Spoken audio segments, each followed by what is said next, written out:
This is some outdoor compost piles I got. These are just sort of wild, whatever comes to them. This is like primarily worms and just some leftover compost that I got. And I don't think you'll see any black soldier flies in this, but if I dig a little bit, I'll probably find some I got nice wigglers that are coming up out of the ground, and they're taking care of this pile really good. And again, it doesn't stink or anything. It's just making some really nice dirt. And I poured some coffee. I saw a big wiggler there. Yeah, these are just big North Carolina wigglers. I think these are Alabama jumpers, maybe.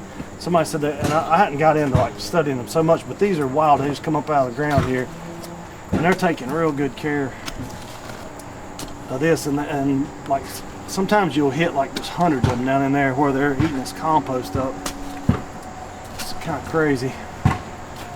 And I mixed in a lot of cardboard. There's like cardboard and paper in there, and they like that a lot.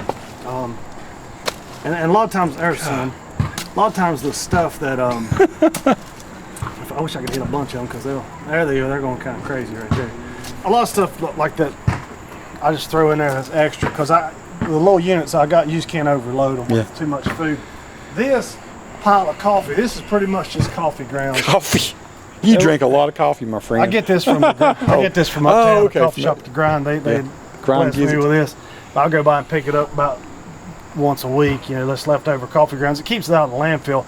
But I think the black soldier flies have been coming, and they get on these coffee filters and lay their eggs. That's what I figure they're doing. But if I push some of this around, this thing is like, for one thing, it's hot. If I temp this, it's probably 115, 120 degrees in this coffee. And if I dig around, there's one right there. That is a black soldier fly. Grub. Larva grub. Wow. And they're just like living down in that coffee and eating it up. And there's a bunch of them right there. You see them? Yep.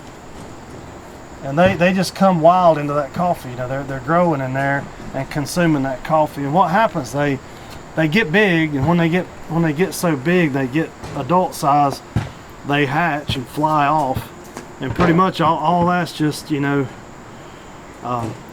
that they've consumed from that coffee. They'll fly off and look for something else that's rotten to lay eggs in, and when they hatch, they become.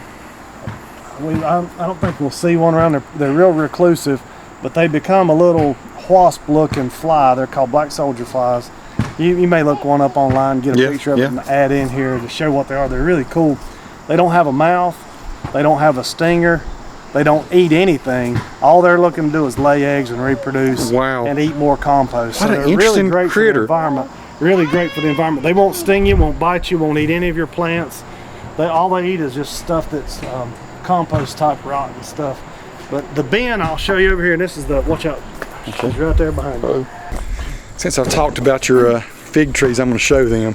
And these are the fig trees. That one's growing in like a bunch of compost right there. It's done really well. Hey, look how healthy looking. I see you got a fig growing there on it. I picked a bunch of figs. There's like an early harvest and a late harvest, and I need to get these other ones planted somewhere else. Awesome. Look at all these figs. Plant them somewhere. Gee, how much are you selling me one for? I'll give you one. All right, here's the unit I built. I got to stain it and do some things to it, but it's I think it's working pretty good.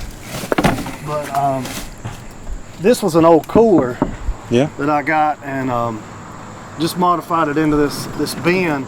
And I've got two lids on it. So this lid you open up just to throw the scrap in. And so I just throw scrap in there, and the black soldier flies are down in here. The flies can come through these holes and places, and they'll come in and they'll lay their eggs in these little this is like little what do you call egg crates, right? The little like political signs. It's going to be great. Oh, is that what those are? Those are for political signs? Yeah, I just take those and fold them up, cut them and up, they lay their eggs in there. Yeah, and they'll take and lay some eggs in there, and then the little babies larvae drop out into the mess there, and they keep growing. But on this side, on the other side, is a little more interesting. Let's get around this way where I can see. This side you open up, and I'll put a little nail here to keep it from falling on you. This ramp, when the larva gets to be an adult stage, they'll wiggle up this little ramp and they'll fall down in that hole. And instead of hatching out, they go down here in this bucket, and you can collect them. You can feed them to chickens. You can feed them to your fish. Really? You can. So it becomes chicken food, fish food.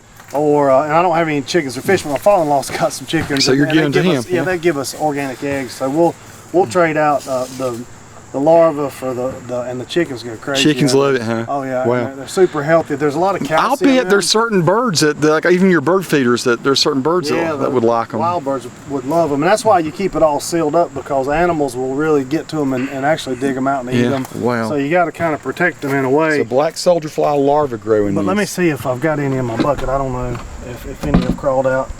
I don't have any today. I took some out this morning. Yeah. But they'll, like I said, they'll crawl up this ramp and harvest themselves off down there. They just fall down in that bucket, and you can collect. Some people get, depending on the size of your unit, you'll get 3 or 4 cups or maybe a quart of them a day. Crazy. That'll crawl out, and that's just straight energy crawling out of your compost. That's insane. That you can feed to animals and stuff, and it saves this stuff out of the landfill.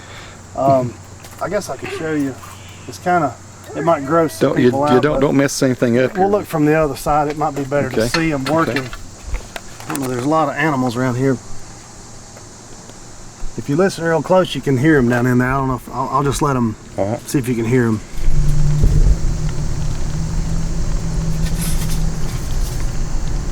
You'll have to turn up the audio or something to see if you can hear them. They're just like, they're under the surface. They're sort of sensitive to light, so they're not. If you lean down, you can hear them. And I'll rake a few of them and see. I guess I can get where the lights don't hurt them.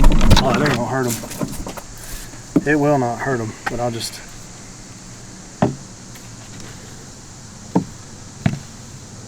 Look at hurt them. But there's quite a few right there. If you hit a place where there's like a lot of compost, they'll be like just congregated, just tons of them. Yeah, there's. It's wetter down in there, like where it's wet. Yeah, where it's kind of wet in there, you see a bunch of them. People on my channel, my YouTube channel, never know what to expect, and you are going to be one of those people. Why in the world would you do something like that? I think it's interesting that you're into this, my friend. Well, it's sort of a homeschool project too, with showing life cycles. Yeah. And ways to keep, keep stuff organic. It's quite fascinating, and Nikki's into her bees. Yeah.